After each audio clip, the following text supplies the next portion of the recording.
The Separation of Two Energies, by Krishna's Mercy. सर्वयोनिषु कौन्ते मूर्तया संभवन्ति याः तासा ब्रह्मा महद् योनिर् aham बीजप्रदः पिता. Quote, it should be understood that all species of life, O son of Kunti, are made possible by birth in this material nature, and that I am the seed-giving father. Lord Krishna, Bhagavad-gita, 14.4. His Divine Grace A.C. Bhaktivedanta Swami Prabhupada gives this specific explanation for a noteworthy event. It is the one most dreaded by the mature human being, with the comparison to the ripened fruit.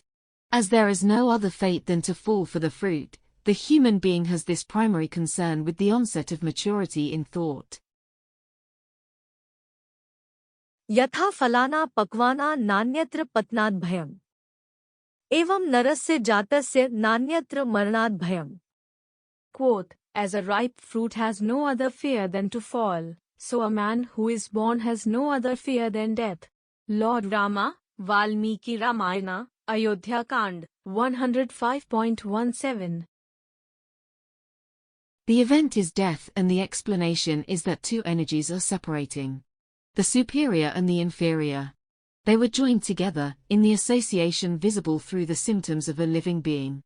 This union took place at the time of birth. In reality, the event of birth is the first visible indication, outside of the use of special machinery. The union actually takes place within the womb. If the fetus were merely an unviable tissue mass, there would be no need to kill it or stop its further development in the modern-day procedure known as abortion. Why is it important to understand this separation? What is to be gained by viewing the event as separation instead of something else? This knowledge is actually everything. It is fulfillment of the potential for intelligence within the human species. Otherwise, we know of the advancements in other areas of knowledge.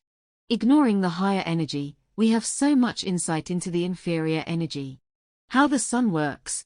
How to predict the patterns of nature. How to deal with the collective forces, like tornadoes, hurricanes, earthquakes, and the like. We also have a deeper understanding at the micro level. The atom, which is known as Paramanu in Sanskrit. The basic building block of matter. The various combinations of atoms. The different kinds of atoms. How to put elements together to create certain compounds, such as water, gas, fire, etc. But why should we ignore the higher energy? That energy is superior precisely because its presence is required in order to have life. Death is the departure of that individual spark of the higher energy. We have the same collection of elements remaining. The same lower energy is there. The scientist would deserve credit if they could revive a dead body.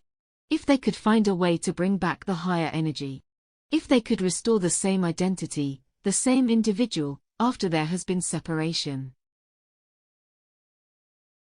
Otherwise, the process is like ignoring the large elephant in the room. It is like searching for car keys that we are already holding. We know the answer to a question, but since we don't like that answer, we desperately try to find another solution. There must be another way. Except there isn't. We have the authorized information from Bhagavad-gita. Not only is the spirit soul responsible for the presence of life, remaining steady throughout the changes to the body, but there is someone ultimately responsible for the life, to nature itself. देहिनोऽस्मिन् यथा देहे कौमारं यौवनं जरा तथा देहान्तर प्राप्तिर् धीरस्तत्र न मुह्यति. Quote, as the embodied soul continually passes, in this body, from boyhood to youth to old age, the soul similarly passes into another body at death.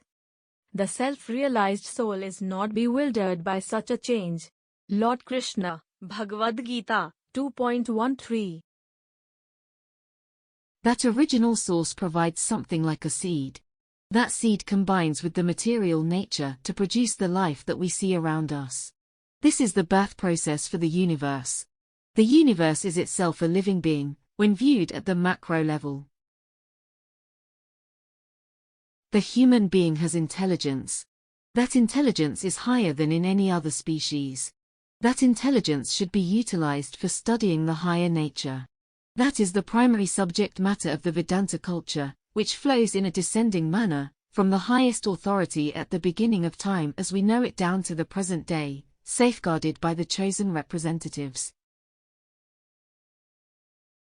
In closing, can dead body revive? We're once again alive. Then real credit to give. Scientist is intelligent to live. But with proper education. Known as two energies separation. That Krishna providing original seed. From spirit only life to proceed.